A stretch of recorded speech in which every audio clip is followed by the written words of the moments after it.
Hello everyone, this is Ramez, and today I'm going to show you how to play Negotiate.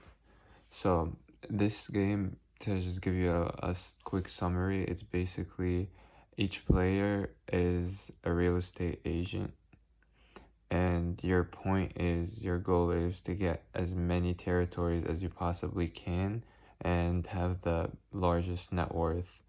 And to win this game, all the other players have to go bankrupt for you to be able to win, meaning that they're just out of money or out of territories and they're not able to pay. So I'll take you through this game step by step. So in the beginning, we need at least 3 players to start the game. So the 3 players will start in the start line. And as you can see from how it's distributed, it's basically different types of buildings or like let's say things that they can buy. For example, apartments, single houses, condo, beach house, townhouse, studio. So they're just all scattered all around the board, and each one of them, they have a different season. So their price is based on what season they're at. So let's say apartment winter would be worth $200, right? Or fake dollars.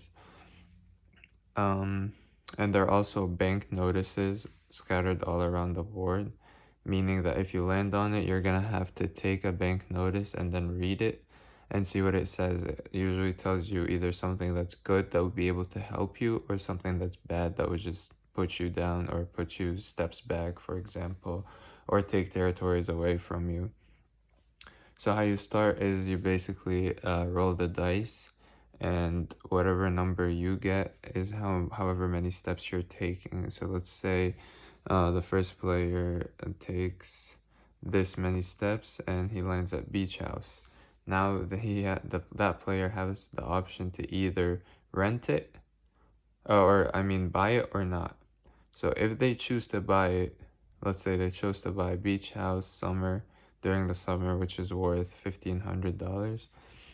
If they choose to actually buy that, then what they need to do now is they have one of 2 options. First option is they can put a rent money on it. So let's say if they chose that option, if they chose to put it out for rent, they would just put a number between 0% of that to 40%, all the way up to 40%.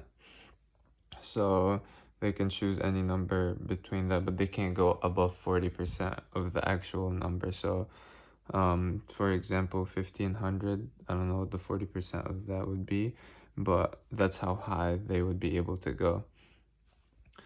So the point of rent is after you own this, let's say, so by you owning it, the bank will give you one of those. Will give you like beach house, for example, and now that player will hold on to this if they choose to buy it. And to rent it, let's say they put $100 for rent.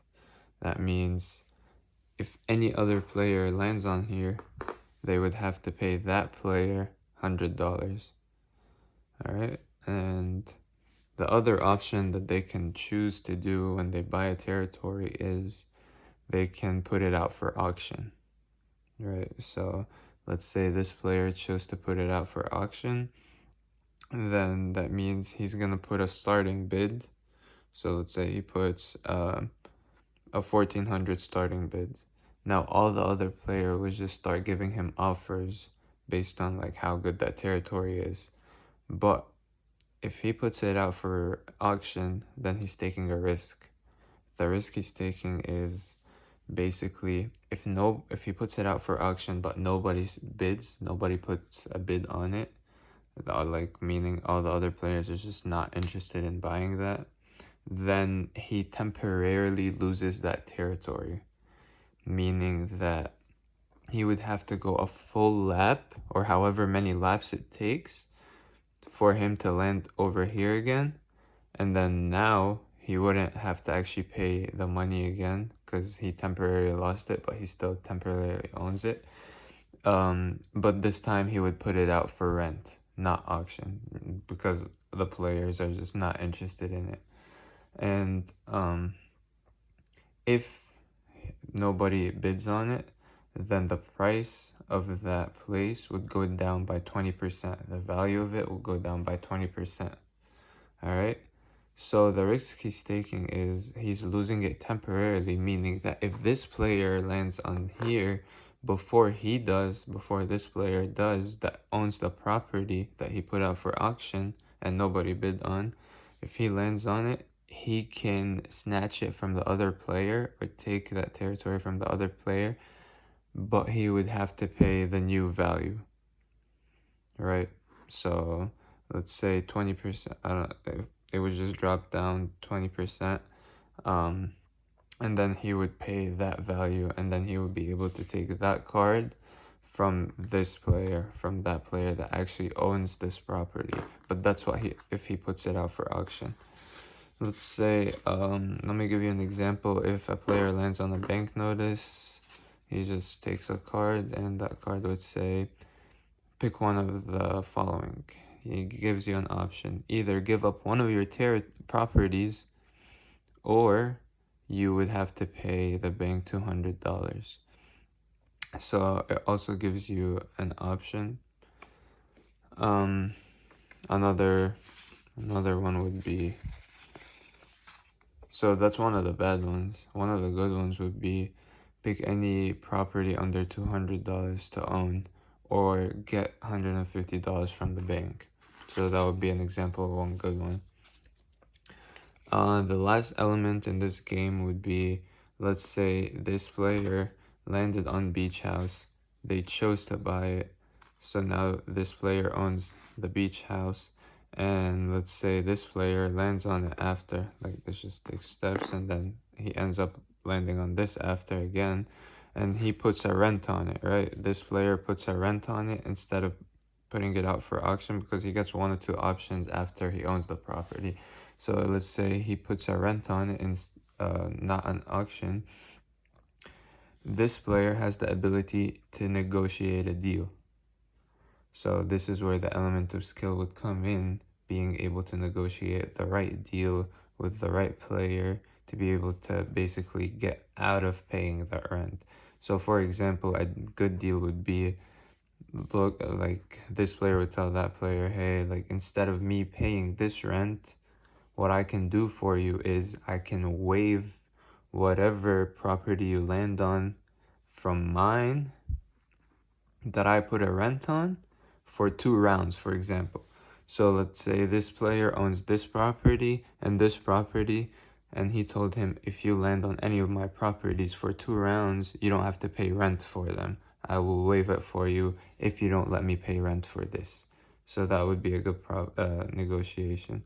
So another way to negotiate is, for example, saying, hey, instead of paying rent, I will buy this property from you, and I will pay you $1,600 for it, meaning that you will get $100 profit.